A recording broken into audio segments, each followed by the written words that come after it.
Professeur Karine Lacombe, bonjour. Bonjour. Merci d'être avec nous en studio. Nous nous sommes déjà vus à distance, mais maintenant nous sommes ensemble ici. Vous êtes chef du service des maladies infectieuses de l'hôpital Saint-Antoine à Paris. Nous saurons cet après-midi, Karine Lacombe, ce que le gouvernement a décidé pour la deuxième phase du déconfinement à partir du 2 juin. Réunion du conseil scientifique maintenant, là. Exactement. Ça vient de commencer. Voilà. Et le conseil scientifique va donner ses recommandations. Bien. Est-ce que vous recommandez ce matin un déconfinement total ? Probablement pas total. Alors évidemment, je ne vais pas me prononcer à la place du conseil scientifique et du gouvernement, mais il ne sera probablement pas total. On a quand même des indicateurs qui sont plutôt verts un peu partout en France, même en Île-de-France, bien meilleurs que ce que l'on a vu il y a quelques semaines. Donc, il est inévitable que le déconfinement va encore être allégé, mais il ne sera pas total. On peut par exemple se poser la question de ce qu'il va être annoncé pour les restaurants, les bars, etc. Est-ce que vous êtes favorable à une réouverture des restaurants, des bars, franchement, en zone rouge, dans les fameuses zones rouges? Oui, dans ce qui persiste encore des zones, alors qui sont beaucoup moins rouges maintenant, qui sont plutôt orange-verte, je pense. Oui, vous pensez à tout l'est de la France, quoi. Voilà, ça va être pour l'instant compliqué. J'espère qu'en tout cas, ce sera le cas peut-être un peu plus tard pour l'été, ou alors dans certaines circonstances, avec le grand air, les terrasses, etc. On va voir. On attend avec impatience, nous aussi. Voilà, vous attendez quoi? Vous attendez de savoir si l'épidémie est vraiment derrière nous? C'est ça? Est-ce qu'elle est derrière nous, l'épidémie? Ça reste encore un peu compliqué. On voit bien qu'il y a encore des personnes qui sont dépistées, positives. On voit qu'en tout cas, à l'hôpital, les choses se sont extrêmement améliorées. On a quasiment plus de personnes qui arrivent avec un diagnostic de Covid. Ah bon? C'est une pratiquement plus. Pratiquement plus. C'est vraiment une excellente nouvelle. Tous les dépistages qui sont faits positifs sont plutôt des dépistages faits dans les centres de dépistage en ville. Il y en a encore un peu à l'hôpital, mais ce sont souvent des personnes qui ont déjà été dépistées et qui gardent un virus pendant plusieurs semaines pour beaucoup de raisons, en particulier celles qui sont très immunodéprimées. Mais vraiment, on n'est plus du tout, on est très loin de la situation qu'on a pu connaître. Oui, je regardais les derniers chiffres donnés hier. Chaque heure, 2 Français sont encore transportés en réanimation pour Covid-19. Alors effectivement, 2 c'est pour Français chaque heure. Bon. C'est Mais il y a encore...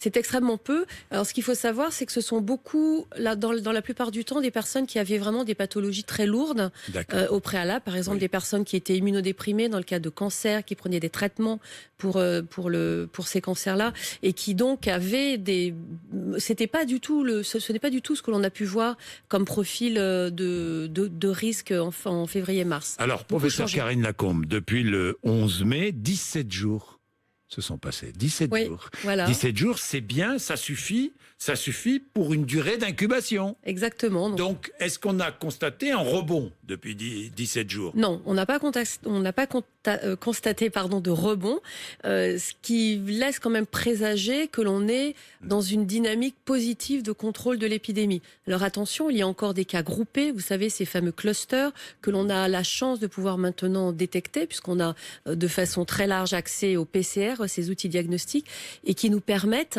de circonscrire ces clusters, de faire en sorte que les personnes dépistées puissent être isolées et éviter que l'épidémie ne se propage dans le reste de la population. Donc on a un ensemble de clusters que l'on dépiste, que l'on isole, de façon à ce que l'épidémie ne reprenne pas avec la virulence qu'elle avait en mars. Alors les tests, il y en a aujourd'hui beaucoup, tests de dépistage au niveau national, taux de positivité, je vous le donne, 2,3%. Quelle signification, ce chiffre ? Alors, les tests dont vous parlez, ce sont les tests sérologiques, qui permettent de voir qu'on a été exposé il y a plus de 15 jours au moins au virus. Oui. Alors, qu'est-ce que ça veut dire ? Ce sont 2 enseignements. Déjà que la pénétration du virus dans la population totale, dans toute la France, est assez faible. C'est quand même plus élevé dans les régions qui ont été très touchées, comme le Grand Est et l'Île-de-France. Mais de façon générale, on voit que le virus a peu pénétré dans la population. Et l'autre question que l'on peut se poser, c'est est-ce que toutes les personnes qui ont été en contact avec le virus ont développé des anticorps ? Ça, c'est encore une grande inconnue. Probablement que des personnes qui ont rencontré le virus, mais qui ont fait peu de symptômes, n'ont pas forcément développé des anticorps qui sont détectables avec les sérologies. Que les sérologies ont un seuil de détection en dessous duquel elles ne vont pas détecter les anticorps, même s'il y en a. Alors, ces seuils sont très faibles, donc a priori, quand on a rencontré le virus, on devrait avoir des anticorps, à moins qu'on n'en ait pas fabriqué.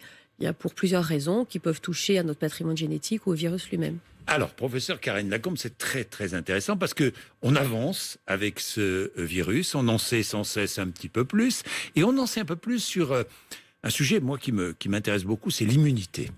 Cette fameuse immunité. On en sait un peu plus. Les patients atteints d'une forme légère de la Covid-19 sont immunisés. C'est ce que nous dit une étude très intéressante de l'Institut Pasteur. C'est cela, professeur? Alors effectivement, l'autre question que l'on se posait, à laquelle fait référence l'Institut Pasteur, c'est qu'on peut avoir des anticorps et qu'éventuellement ces anticorps ne neutralisent pas le virus. Ça, c'était la grande question. Parce que si on a des anticorps qui ne neutralisent pas le virus, ça veut dire que si on rencontre de nouveau le virus, on ne sera pas protégé. Et en fait, ce que l'Institut Pasteur a montré, c'est que ces anticorps finalement sont neutralisants. Et ça, c'est une excellente chose. Alors, nous, on l'avait vu... Je précise, 160 patients, hein, si j'ai bien compris, de 2 hôpitaux de Strasbourg. C'est 160, non, pas patients, soignants, de 2 hôpitaux de Strasbourg ont contracté le virus, forme légère, hein, Covid-19, 1 mois après la maladie, présence d'anticorps. C'est ça qui est très intéressant, hein, 1 mois après la maladie. Et 98%, dans 98% de ces patients, on a retrouvé des anticorps neutralisants. Exactement. Ça veut dire quoi, neutralisant? Donc neutralisant, c'est-à-dire que quand on met ces anticorps in vitro, hein, dans les tubes à essai, en contact du virus, eh bien le virus est neutralisé, c'est-à-dire qu'il ne se multiplie plus. Ce qui veut dire que vous-même, si vous avez ces anticorps neutralisants, vous rencontrez de nouveau le virus, eh bien vous ne développerez pas de nouvelles infections.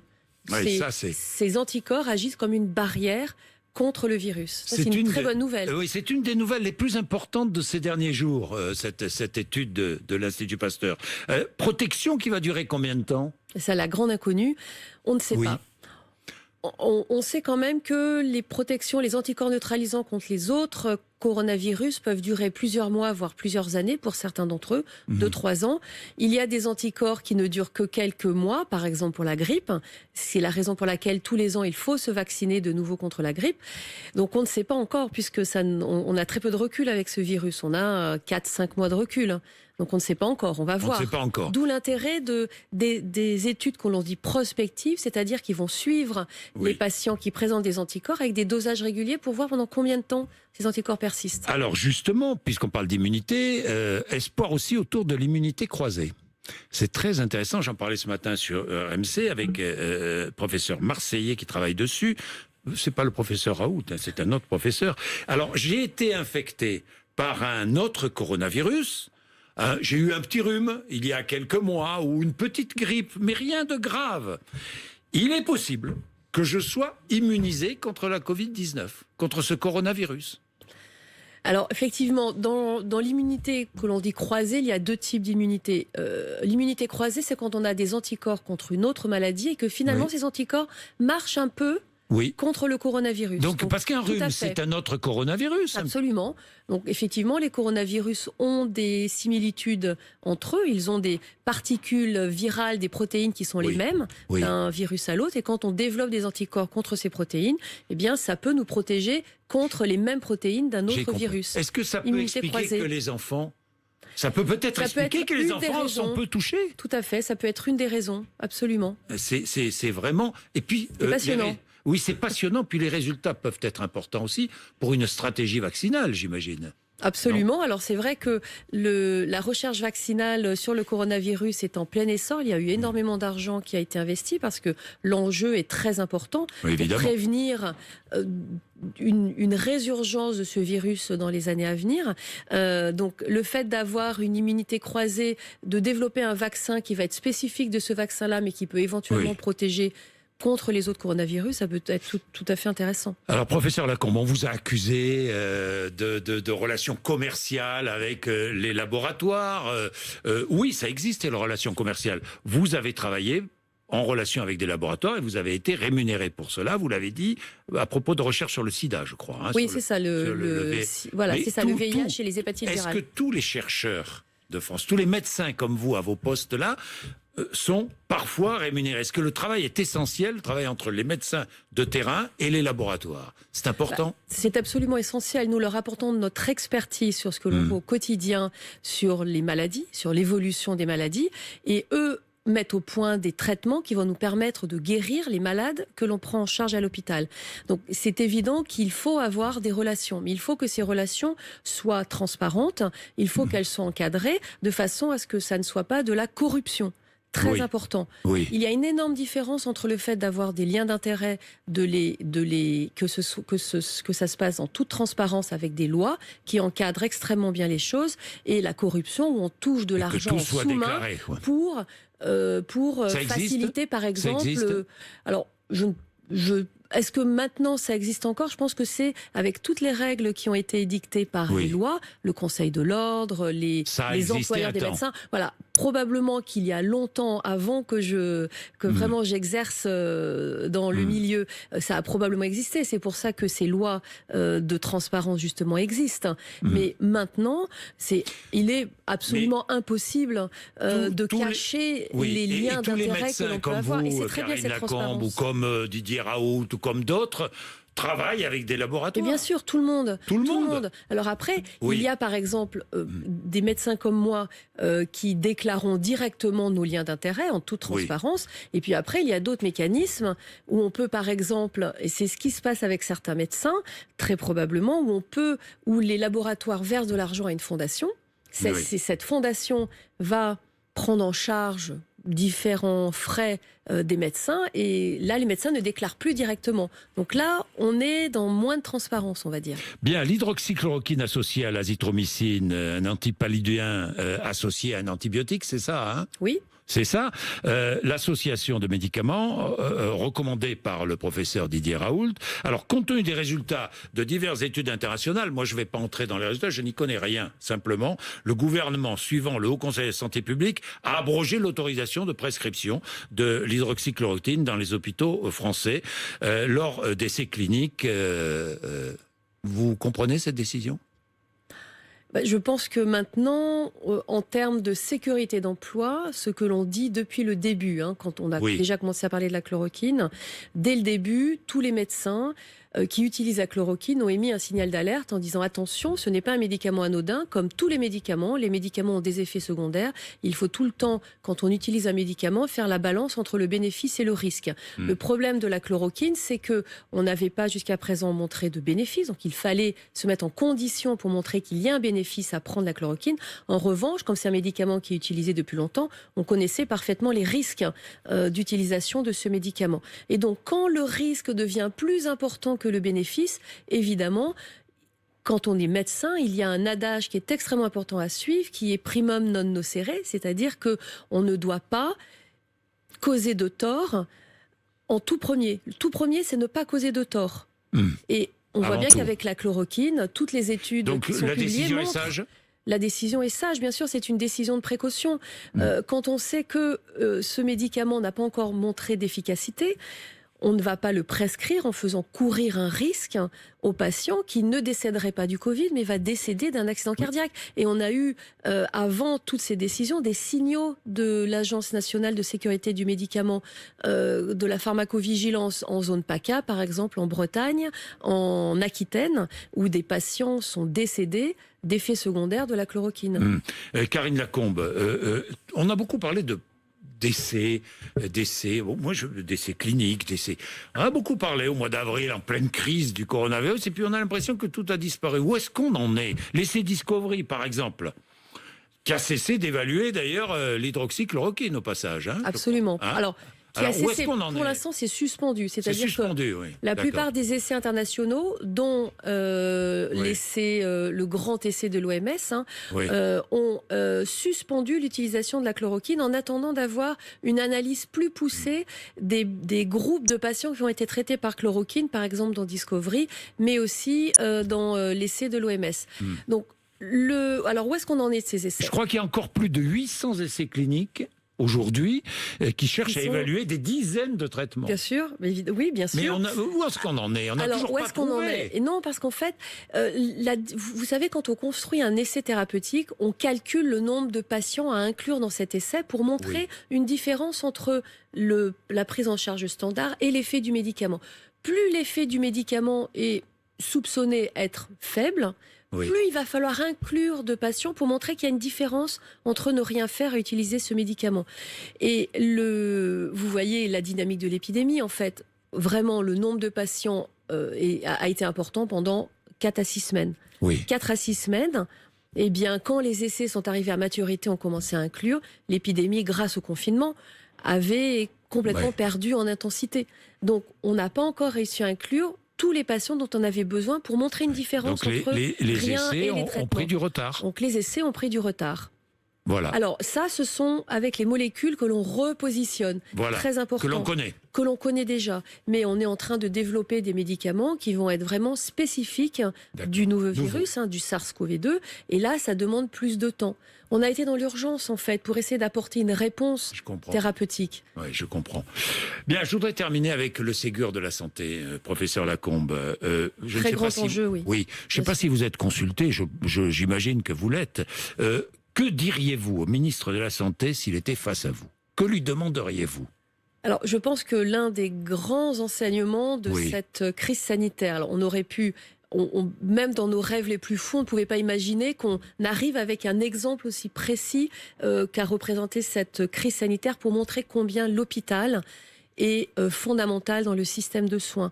C'est vraiment, je pense, l'un des grands enseignements de cette crise, c'est que quand on donne les moyens à l'hôpital, l'hôpital est capable de faire face à la plus grande crise sanitaire de ces dizaines de dernières années, avec force, avec cohésion. On a montré qu'on était capable de travailler, nous médecins, soignants, avec le personnel administratif, en très grande concordance, avec une très grande efficacité. On a complètement chamboulé le système hospitalier en l'espace de quelques jours, en l'espace de 10-15 jours. On a fait face, je pense, avec beaucoup avec beaucoup d'humanité, avec beaucoup de professionnalisme.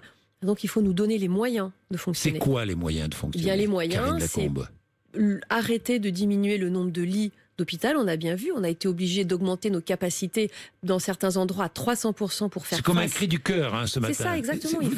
Il faut qu'on ait les moyens. Il faut qu'on ait les moyens humains, il faut qu'on ait les moyens matériels. C'est-à-dire moyens humains, il faut embaucher, quoi. Il faut embaucher. Bien, il faut embaucher. Bien sûr, il faut mettre des ressources humaines en face des besoins. Il faut également consolider les interactions entre la médecine de ville et la médecine hospitalière. Il faut favoriser la recherche. On voit bien actuellement.